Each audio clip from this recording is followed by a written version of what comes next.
All right, y'all, what's up? It's your Intrepid Songwriter chronicling my adventures as a songwriter because seriously, who does that? And I'm here to help you get on the fast track. You want to know the man we have on the show today, okay? He's a music industry professional with over 40 years of experience as a successful multi-genre songwriter, performer, producer, and is a seasoned veteran in music publishing, catalog management, film, TV, song placement, and A&R. All the stuff that us songwriters need to know, he's been doing it for decades now. He's currently the creative director of the Cornelius Companies and Gateway Entertainment, and that's a well-known music publishing company production in Music Row on Nashville. And he's got his own company, Clear as a Bell Music.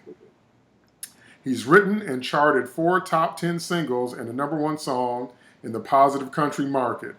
His song John Wayne and Jesus was a country gospel radio hit for Michael Grimm, America's Got Talent winner in 2010.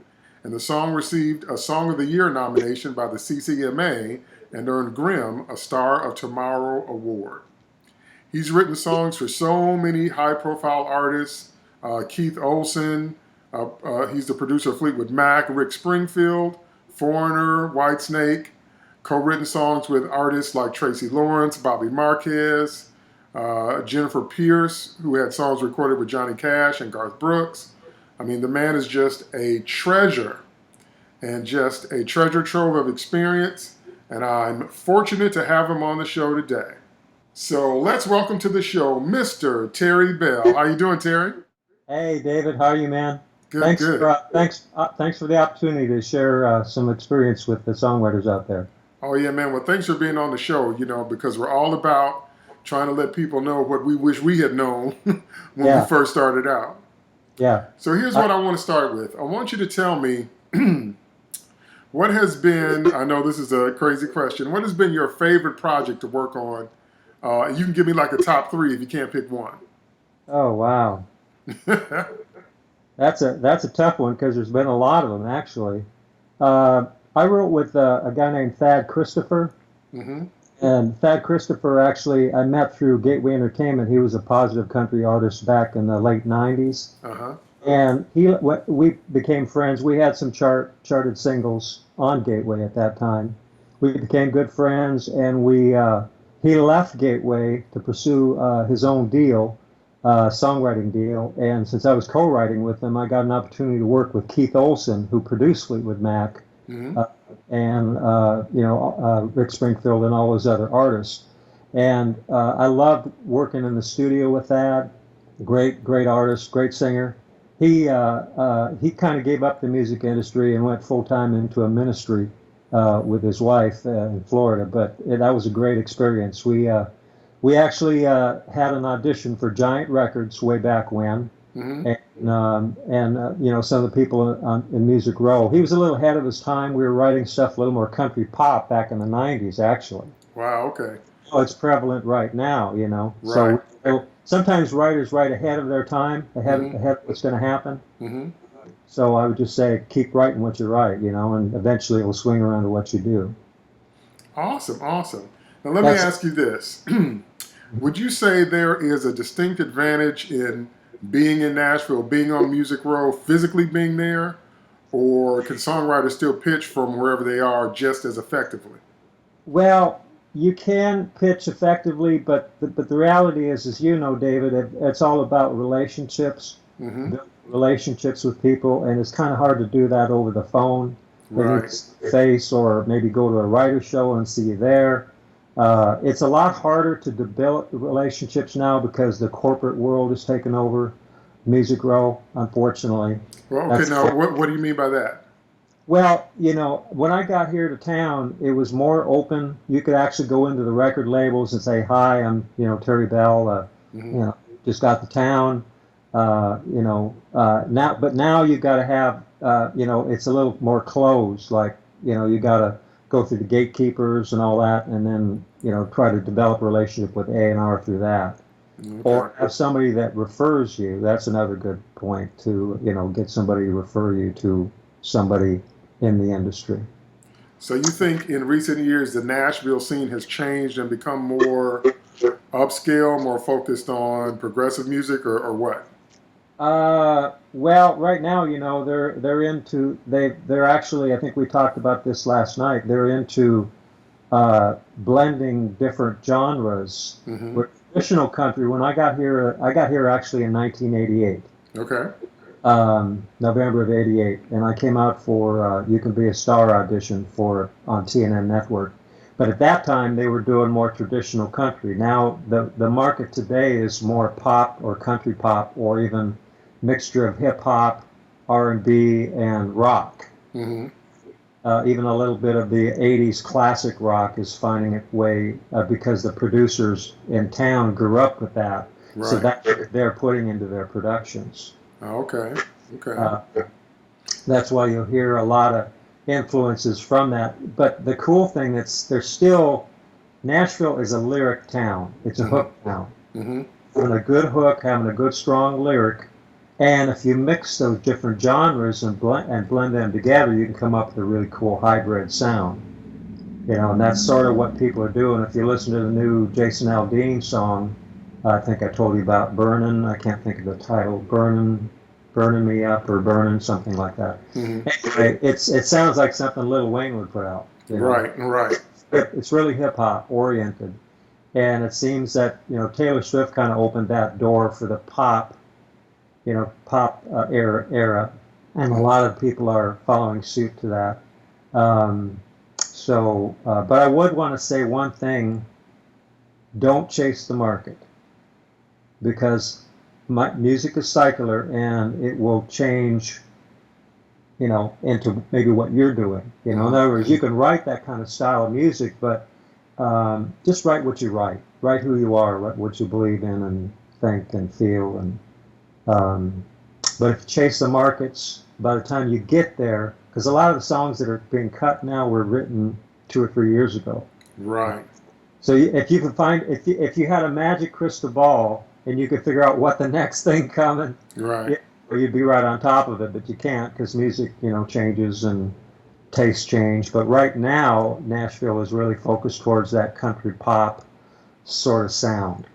Now that's Yeah. really important, learning the life cycle of a song, being Yeah. written at one point and being written, like you say, and it has to be genuine to the Yeah. writers. Got to be Yeah. legitimate, what you know about, because Yeah. by the Right. time it might see the light of day, Yeah.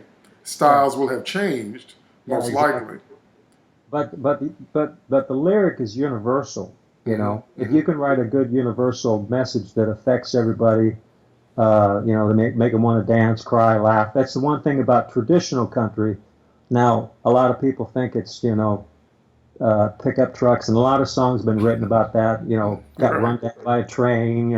My dog died. All those different things. But country, the thing I loved that attracted me to country music was that it was real.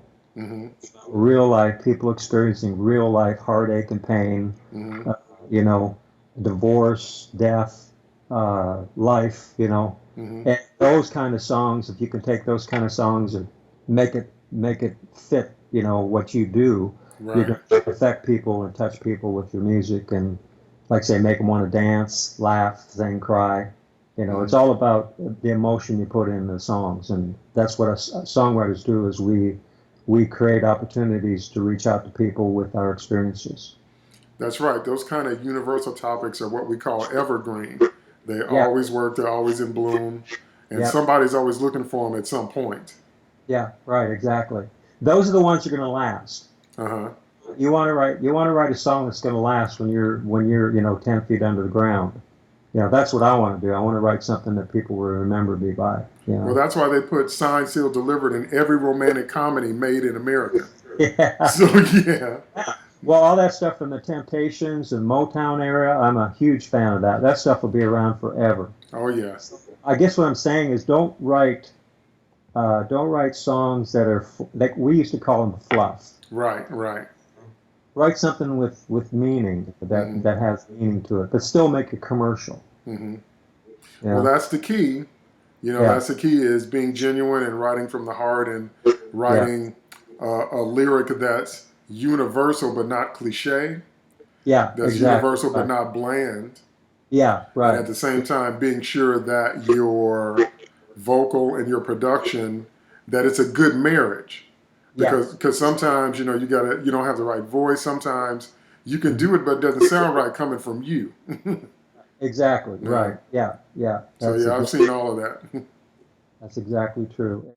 Some people have a certain strength, like some people have a strength in melody. Some people have a strength in arrangement or composition Hmm. or lyrics. So if you have a weakness in one area, the great thing about co-writing is one person brings one thing to the table and the other has something else, and they bring it together, and you Hmm. got a good marriage between your lyric and melody. Now that's a great point too. I was talking to another friend of mine, and she was saying you got to be open to co-writes. You got Yeah. to be open to the idea that maybe there's some things you can do the whole thing, but Hmm. sometimes it's what you just said. It's having that fresh perspective or someone kind of shoring you up where you're Yeah. not as strong. Like they might be better with the lyric, or they might be better with sometimes just the rhythm of words. Yep. You know what I Yep. mean? And just, knowing how to plug in or having a large enough vocabulary, or Yep. like me, have a quick thesaurus in your Yeah. bookmark so you can look Yep. up that Yep. kind of thing. So Yeah. that's really, Yeah. really true. Everything that I've discovered about interfacing with Nashville has been about people helping people. All the Yeah. people that I know that are successful, Yeah. they're always helping somebody else. It's never just about that one person. That is absolutely true. I was told a long time ago when I got here, and this is really true. And I don't remember who said it. It might even been Ron Cornelius, the guy I work with. He's been here, for years, and I could go on about him. But he said, uh, as far as when you come to town, be nice to everybody, because the same people you see going up, Hmm. people you see going down. Wow. So from the secretary on out, be respectful of people's time. Hmm. Uh, you know, they're not going to call you back all the time. Right, right. They're not going to answer email because they've got 20,000 emails coming in, but they will respond if you're patient. I think the number one thing is being patient. Hmm. It's really hard to do when you have a dream and you want to get your music out there. I still have to learn that myself because I have to be patient. Well, That's our songs are like our children. yeah, that's right. And Yeah, we love the baby as soon as it comes out. We think the baby is the best thing ever. yeah, exactly. Yeah, And and you have to remember too. You have to be open to criticism hmm. because criticism actually isn't a negative; it's a positive because it actually helps you. Uh, it sometimes as songwriters we get so close to our babies, our Hmm. music, that we can't see the forest for the tree. There might be something in the song that somebody else says, "Hey, have you thought about this?" You know, this area here in the song isn't quite working for me. You Hmm. know, you lost me. Because every line has to feed every line, and then Hmm. go down to the chorus, and then you hook them. You Hmm. got it's like a story. It's Hmm. like a good film. When you watch a Steven Spielberg film, you sit down and the movie starts and 2 hours happen and you go, wow, Hmm. felt 5 minutes No, because they that's kept absolutely right. I read that about Diane Warren. She said one of her secrets was no wasted lines. She yeah said one of the ways she got to be the most successful living songwriter was that she realized a long time ago what you said, that every lyric yeah has to kind of answer what was before it and yeah then feed what follows it. yeah But that's dead right lyrics are like dead air on a yeah TV show or in a movie, and the bar is so high in Nashville. yeah it is extremely high. You got to get your writing up there. And there's a difference between a good song and a great song. Now, what is the difference? uh, That's a good question. I've been told that I have good ears, so I can tell a good. Ron's told me this. I have good ears to tell a good song from a great song. Uh-huh. Good song is, I guess you would call it the wow factor. The guy I worked with in L.A. He said he's looking for songs that wow him. Mm-hmm. Mm-hmm. Same with A&R people. They're looking for songs that wow them. They don't want to hear, the problem that there is one problem in Nashville, and this is just my own perspective, but it's really true. There's a lot of cookie cutter, in other words, sound the same. You want your music to be commercial, but you don't want it to sound like, you don't want to sound like Jason Aldean because there's already a Jason Aldean. Right. You want to sound like Taylor Swift because there's already Taylor Swift. Right. Or Van Perry, or they were all influenced from different people too. So I think the best way, at least what I do, I try to write with people that have different people that have influenced me, artists. Down the road, of course, the Beatles, and Paul McCartney, Lennon, James Taylor. I mean, super fan of James Taylor's music, and because they were writing real songs, but they were commercial. They're related to them. But if you try to emulate somebody exactly, people will go, well, we've already heard that. Right. Well, James Taylor, he's one of the few, like Elton John, that can make it work, guitar and a vocal. Yeah. And that's how you know that it's a solid song, because he can make it work just the guitar and his voice.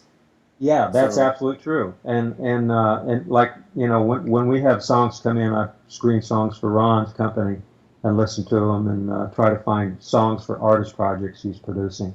And sometimes a song will come in, you can hear the potential in the song because it's a well-crafted lyric and melody, and it fits really well, and it fits what the artist is doing. That's the other thing. When you're pitching, you got to make sure that if they're asking for a ballad or an up-tempo, if they're asking for an up-tempo rockin' tune, you don't send them a ballad. Right. You send them what they're looking for. You try to make their job easier. Right.